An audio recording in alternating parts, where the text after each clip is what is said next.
திமுக கூட்டணியில் மதிமுகவிற்கு ஒரு மக்களவை தொகுதி, ஒரு ராஜ்யசபா சீட் வழங்க திமுக சம்மதம் தெரிவித்திருப்பதாக தகவல் வெளியாகியுள்ளது. இதுகுறித்து விவரிக்க செய்தியாளர் பார்வையில் செய்தியாளர் ராஜ்குமார் இணைந்திருக்கிறார். ராஜ்குமார், மதிமுக திமுகவுடனான தொகுதி பங்கீடு நிறைவடைந்திருப்பதாகவும் ஒரு மக்களவை தொகுதி, ஒரு ராஜ்யசபா சீட் ஒதுக்கப்பட்டிருப்பதாகவும் தகவல்கள் வெளியாகி இருக்கின்றன. அதிகாரப்பூர்வமாக வெளிவந்திருக்கிறது அறிவிப்பு கட்சியின் சார்பில் இருந்து.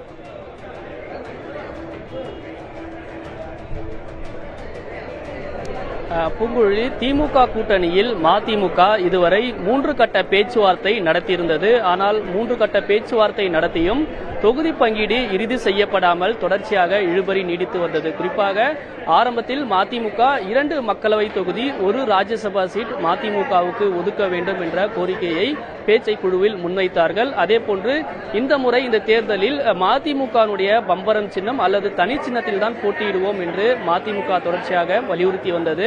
ஆனால் பேச்சுவார்த்தையில் இழுபறி தொடர்ச்சியாக நீடித்த நிலையில் இன்று மதிமுகவுடைய அவசர நிர்வாக குழு கூட்டமும் நடைபெற்றது. இந்த கூட்டத்தில் வரக்கூடிய நாடாளுமன்ற தேர்தலில் தமிழகம் மற்றும் புதுச்சேரியில் இந்தியா கூட்டணி சார்பாக 40 தொகுதிகளிலும் திமுக கூட்டணி வெற்றி பெறும் என்று, கூட்டணி தொடரும் என்று மதிமுக தீர்மானத்தை நிறைவேற்றியிருக்கிறார்கள்.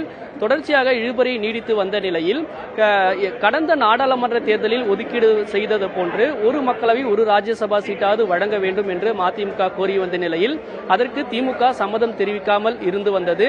தற்போது இந்த சூழ்நிலையில் மதிமுகவுக்கு ஒரு நாடாளுமன்ற தொகுதி, ஒரு ராஜ்யசபா சீட்டு வழங்குவதற்கு திமுகவுடைய பேச்சுவார்த்தை குழு தயாராக இருப்பதாக முதல் கட்ட தகவல் வெளியாகியிருக்கிறது.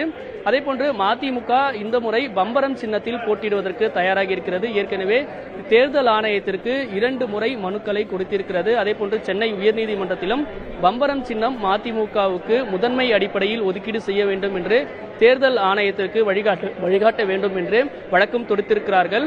அதன் அடிப்படையில் பம்பரம் அல்லது தனி சின்னத்தில் போட்டியிடுவதற்கும் மதிமுக தயாராகி இருக்கிறது. ஏற்கனவே ஒரு ராஜ்யசபா, ஒரு நாடாளுமன்ற தொகுதி ஒதுக்கீடு செய்வதிலும் இழுபறி நீடித்த நிலையில்தான் இந்த அவசர நிர்வாக குழு கூட்டமும் நடத்தி முடித்திருக்கிறார்கள். திமுக தரப்பிலிருந்து ஒரு மக்களவை தொகுதி, ஏற்கனவே மதிமுக விருதுநகர் அல்லது திருச்சி தொகுதியை தங்களுக்கு ஒதுக்கீடு செய்ய வேண்டும் என்ற கோரிக்கையை முன்வைத்திருக்கிறார்கள்.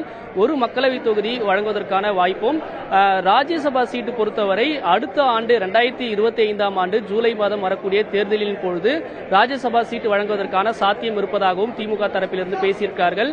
ஏற்கனவே ராஜ்யசபா உறுப்பினராக இருக்கக்கூடிய மதிமுக பொதுச் செயலாளர் வைகோனுடைய அந்த டேர்ம் முடிய நேரத்தில் மீண்டும் 2025 ஜூலை மாதமே அதை எடுத்துக்கொள்ளலாம், அதற்கு தயாராக இருப்பதாகவும் திமுக தரப்பிலிருந்து தெரிவிக்கப்பட்டிருக்கிறது.